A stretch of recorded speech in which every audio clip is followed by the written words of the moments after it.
ನಮಸ್ಕಾರಗಳು. ಅಧ್ಯಕ್ಷರಿಗೆ ಮತ್ತೆ ಅವರ ಸದಸ್ಯರಿಗೆ, ಕಾರ್ಯಕರ್ತರಿಗೆ, ಎಲ್ಲ ಇರುವ ಸದಸ್ಯರಿಗೆ ನನ್ನ ನಮಸ್ಕಾರ. ಕನ್ನಡನ ಸ್ಪಷ್ಟೀಕರಣ ಮಾಡಿಕ್ಕೆ ನಿಮ್ಮ ಬ್ಯಾಂಕ್ ಸಿಬ್ಬಂದಿ ವರ್ಗಕ್ಕೆ ನನ್ನ ಅಭಿನಂದನೆಗಳು. ಎಲ್ಲರೂ ಕನ್ನಡ ವಿಚಾರನ ಸ್ಪಷ್ಟೀಕರಣವಾಗಿ ನೀವು ನಡೆಸ್ಕೊಡ್ತಾ ಇದ್ದೀರಾ, ಖುಷಿ ಆಯಿತು. ನಾನು 6 ವರ್ಷ ಆಯಿತು ಅಧ್ಯಕ್ಷರಿಗೆ ಒಂದು ಮನವಿ ಮಾಡ್ಕೊತೀನಿ. ಬ್ಯಾಂಕ್ ಸ್ಥಾಪಕರಾದಂಥ ಬಂಡಿ ಹಿರೇಣ್ಣವ್ರು ಮತ್ತೆ ಇವರು ವೆಂಕಟೇಶಪ್ಪ ಅವ್ರದ್ದು ಪ್ರತಿಮೆನ ಬ್ಯಾಂಕ್ ಮುಂದೆಗಡೆ ಸ್ಥಾಪನೆ ಮಾಡ್ಬೇಕಂದ್ಬಿಟ್ಟು ಮನವಿ ಮಾಡ್ಕೊಂಡಿದ್ದೆ, ಮನವಿನೂ ಕೊಟ್ಟಿದ್ದೆ. ದಯಮಾಡಿ ಅದು ಅನಾವರಣ ತರಬೇಕು ಅಂದ್ಬಿಟ್ಟು ತಮ್ಮಲ್ಲಿ ಮನವಿ ಮಾಡ್ಕೊತೀನಿ ಅಧ್ಯಕ್ಷ. ನನ್ನ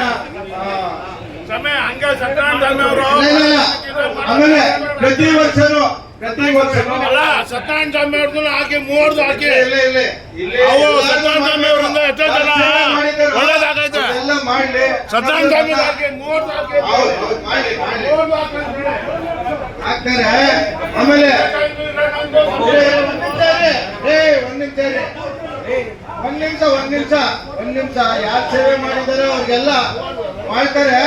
ದಯಮಾಡಿ ಇಲ್ಲಿ ಕನ್ನಡ ಭಾಷೆಗೆ ಆದ್ಯತೆ ಕೊಟ್ಟಿದ್ದಕ್ಕೆ, ಕನ್ನಡ ಕನ್ನಡೀಕರಣ ಮಾಡಿದ್ದಕ್ಕೆ ನಮ್ಗೆ ಖುಷಿ ಆಗ್ತಾ ಇದೆ. ಒಂದ್ ನಿಮಿಷ ಇರ್ರಿ. ಪ್ರತಿ ವರ್ಷನೂ ಕನ್ನಡ ಭಾಷೆಗೋಸ್ಕರ ನೀವು ಇಲ್ಲಿ ನಾವು ಹೇಳಿದ್ದು ಹಿಂದೆ ಸಭೆಯಲ್ಲಿ ಕನ್ನಡ ಕನ್ನಡೀಕರಣ ಇರಬೇಕು, ಆಂಗ್ಲ ಭಾಷೆ ಬೇಡ ಅಂತ ನೀವು ನೋಡಿ ಕನ್ನಡ ಪದನ ಸ್ಪಷ್ಟೀಕರಣ ಕೊಡ್ತಾ ಇದ್ದೀರಾ, ನಮ್ಗೆ ಖುಷಿ ಆಯಿತು. ಪ್ರತಿ ವರ್ಷನೂ ಒಂದು ಕನ್ನಡದ ಹಬ್ಬನ ಆಚರಣೆ ಮಾಡಬೇಕು. ನಿಮ್ಮ ಅಧ್ಯಕ್ಷತೆಯಲ್ಲಿ ಎಲ್ಲ ಸದಸ್ಯರಿಗೂ ಆಹ್ವಾನ ಮಾಡಿ ಕಾರ್ಯಕ್ರಮ ಮಾಡಬೇಕು ಅನ್ನೋದು ತಮ್ಮ ಮನವಿ. ಅಧ್ಯಕ್ಷರೇ, ದಯಮಾಡಿ ನಡೆಸ್ಕೊಳ್ಬೇಕು. ರಾಜ್ಯೋತ್ಸವ ಪ್ರತಿ ವರ್ಷನೂ ಮಾಡ್ಬೇಕು ಅನ್ನೋದು ತಮ್ಮ ಮನವಿ ಅಧ್ಯಕ್ಷರೇ. ನಮಸ್ಕಾರ.